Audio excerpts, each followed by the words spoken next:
Izin bertanya Buya, bagaimana jika kita sudah terlanjur menyampaikan jawaban yang salah yang berkaitan dengan agama? Saya khawatir jawaban itu terus menjadi dosa jariah buat saya Buya. Syukran Buya. Assalamualaikum warahmatullahi wabarakatuh. Waalaikumsalam warahmatullahi wabarakatuh.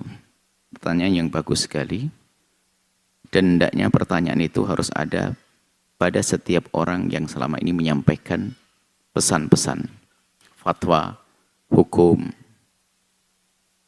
Harus ada di dalam hatinya. Bagaimana kalau kita terlanjur menyampaikan sesuatu ternyata salah? Yang demikian itu terjadi pada ulama-ulama terdahulu. Termasuk Imam Abul Hasan Al-Asy'ari. Di saat berada dalam akidah yang sesat, beliau memfatwakan tentu kesesatan. Hari ini pun bisa, bukan bisa ya. Bukan mungkin, banyak. Bahkan mungkin yang kami omongkan, bukan mungkin. Yang kami omongkan, namanya manusia, ya tentu ada yang salah. Cuman kaidahnya sederhana. Pertama, di saat Anda ingin menyampaikan pesan kebenaran, itu atas dasar Anda belajar. Bukan ilmu ngarang. Atas Anda belajar. Biarpun ternyata Anda salah faham, itu lain cerita. Yang penting, nah ini sekarang ada orang berfatwa nggak pernah ngaji, nggak pernah belajar fatwa. Tidak pernah belajar fikih, ngomong fatwa fikih. Tidak belajar akidah, ngomong fatwa akidah. Itu ngaco namanya. Sudah belajar, ternyata yang disampaikan kok salah. Maka orang yang tulus begitu mudah. Menarik dong. Harus berani mengatakan, mohon maaf yang saya sampaikan adalah salah. Itu terjadi pada imam kita, Imam Syafi'i, bahkan mengatakan dulu yang aku omongkan di Irak jangan dipakai, pakailah yang di Mesir. Itu wajar ngomong begitu. Nggak perlu membela kesalahan. Ini gaya kesombongan itulah yang repot. Seolah-olah dia menjadikan dirinya kayak malaikat. Muridnya kadang-kadang menjadikan gurunya kayak malaikat, nggak boleh salah. Sehingga kalau salah, wah dibela mati-matian. Sudah salah kok dibela, ini kan repot. Maka pertanyaan yang bagus ini pertanyaan juga berlaku untuk kami. Maka mohon kalau ada yang menemukan kesalahan secara ilmiah, apa yang kami sampaikan, oh sangat senang. Jika kami sampaikan di mimbar ini waktu itu, dan kami salah, ya kami akan ralat di mimbar yang sama. Bahkan lebih besar lagi seperti Imam Abul Hasan Asy'ari, di saat berada di akidah yang sesat, beliau ingin lepas dari akidah sesat, karena selama ini mengajarkan di mimbar kebesarannya, dia melepas baju, dia mengukuhkan akidah yang benar di mimbar yang sama. Hebat itu, mengakui kesalahan itu bukan rendah. Dan tidak menjatuhkan, tidak. Justru nilainya luar biasa, tanda keinsafan. Dulu kita sampaikan begini, ternyata saya berubah. Wajar, tidak ada masalah. Yang repot sombong. Yang repot dua tadi. Ngomong tapi nggak pernah belajar. Tiba-tiba ngomong. Sehingga kami teringat guru mulia Habib Ali Al-Masyhur. Kalimat sederhana waktu ngomong. Kalau kamu nukil fatwa ulama, kalau kamu tidak bisa menghafal nasnya, paling tidak kebayang di mana kamu itu ngomong tuh di mana. Itu supaya ada bahasa kita itu rambu-rambunya, tidak main ceplos-ceplos itu. Apalagi hukum fikih.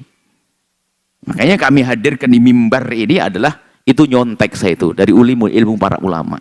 Biarpun kami tidak sebutkan referensinya, jangan dianggap itu ilmu saya, tidak.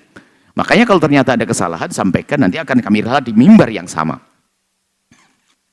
Dan berapa kali kita juga meralat, sudah biasa, sering kita meralat. Jadi, menyampaikan satu fatwa yang salah, asalkan waktu menyampaikan itu adalah atas dasar upaya untuk tahu kemudian kok salah, itu tidak dosa, karena telah berijtihad untuk mencapai kebenaran. Biarpun ternyata nanti salah, ya seperti para mujtahid dahulu, para ulama terdahulu, yang kelas mujtahid saja, dengan keberanian meralat, itu salah omonganku yang dulu. Yang repot sudah bahlul, fanatik, terus sombong, ini kan repot. Ya ini lah. Itu adalah omongan untuk kami, biar kami tidak begitu, kami tidak mencaci siapapun. Maksudnya kalau salah seperti kayak malaikat sudah, kayak nabi nggak boleh salah, dibela mati-matian. Kenapa tinggal kayak nabi? Mbah kita itu Nabi Adam, bukan iblis. Kalau iblis itu salah, diingatkan malah mengatakan anak khairun, kenapa?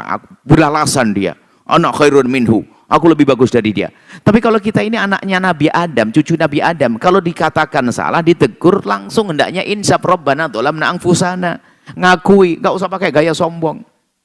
Gaya kalau bukan level saya dia tuh, ngeritik saya. Loh, kritik itu dari mana saja? Lihat orang lebih agung dari Anda 1000 kali lipat, bahkan beribu-ribu kali lipat. Sayyidina Umar bin Khattab.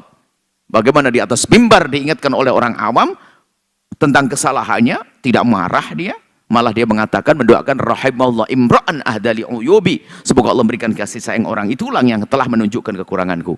Lena, kenapa gaya sombong? Enggak berlaku dalam dakwah. Kalau ustadznya sombong, muridnya bagaimana?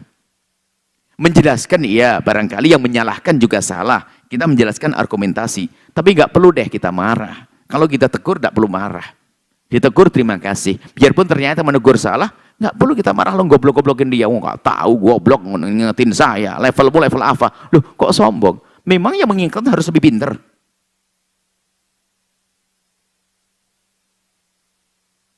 Saya teringat suatu ketika, subhanallah, jangan remehkan orang. Sebelum Pondok Putri dibuat, ada satu anak santri putri. Kita tuh santri putra semuanya. Kebetulan Umi waktu itu istri masih ada di Pontianak. Karena kita terlalu semangat, ada santri putih satu mau datang, santri perempuan satu.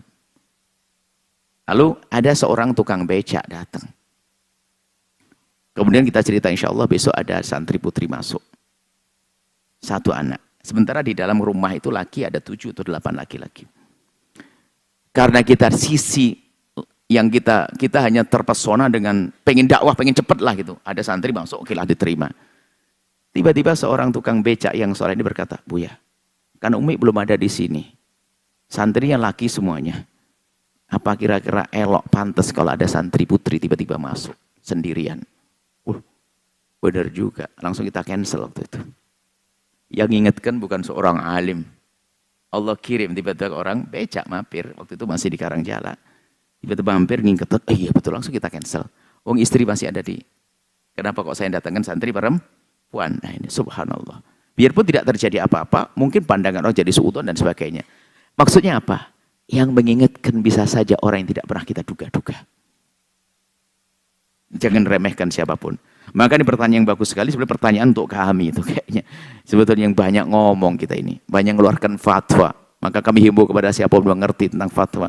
Apalagi kalau kami masuk ranah lain. Contoh kalau saya membahas kedokteran, itu mesti saya bertanya kepada seorang dokter atau 2 atau 3.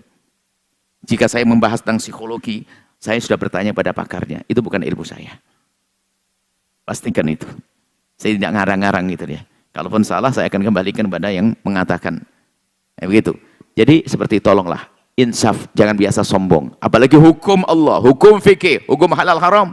Kalau Anda sudah telah menyampaikan kalau salah, Anda usah dibela, salah kok. Ini kayak sombong tidak berlaku deh dalam dakwah. Imam Syafi'i, orang hebat, mengatakan mazhabku yang ada di Mesir yang dipakai, yang di Irak tinggalkan. Imam Syafi'i mengatakan begitu. Biasa seperti itu, yang nggak boleh sombong. 2 yang nggak boleh, ngomong nggak pakai mik, nggak pakai ilmu. Nah, ini hanya gara-gara dikiaikan, diulamakan, diustadkan, taunya berani fatwa sana kemari, bahaya. Yang kedua adalah biasanya gara-gara seperti itu, di saat salah tidak mau meralat. Ralat gak apa-apa. Dulu aku mengatakan di mimbar ini seperti ini. Aku mengatakan di mimbar ini seperti ini. Sekarang saya ralat dan itu salah. Oh, istimewa. Tidak akan menjatuhkan. Akan orang menjadi semakin percaya. Dan itulah ketawaduan yang sesungguhnya. Wallahu a'lam bishawab.